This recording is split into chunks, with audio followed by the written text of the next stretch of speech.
लाडकी बहीण योजनेमुळे सर्वच खात्यांना निधीच्या बाबतीत कसरत करावी लागत आहे।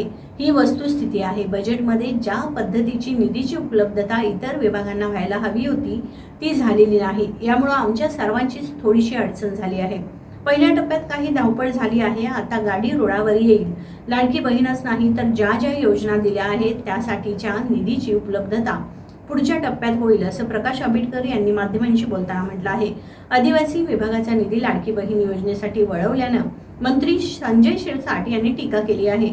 या संदर्भात प्रतिक्रिया व्यक्त करताना आंबेडकर यांनी निधीसाठी कसरत करावी लागत असल्याचं कबूल केलंय। महात्मा फुले आरोग्यदायी योजनेमध्ये काही महत्त्वाचे बदल आम्ही केले आहेत। त्याची अंमलबजावणी आता सुरू झाली आहे।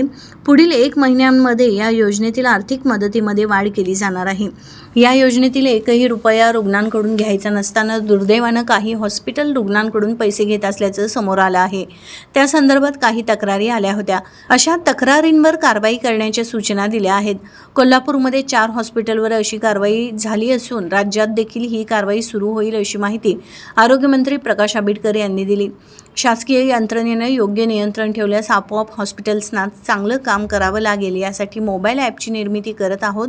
यामुळे पेशंट किंवा नातेवाईकांकडून ऑनलाईन आलेली तक्रार थेट आरोग्य विभागाला येईल। हॉस्पिटलची तक्रार देखील ऑनलाईन पद्धतीनं नातेवाईकाला देता येणार आहे, अशी माहिती आरोग्यमंत्री प्रकाश आंबेडकर यांनी कोल्हापूरमध्ये दिली।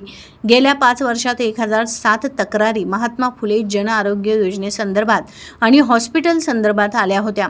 हॉस्पिटलमधली बेडची उपलब्धता मोबाईल ॲपद्वारे लोकांना मिळणार असल्याचं त्यांनी नमूद केलं।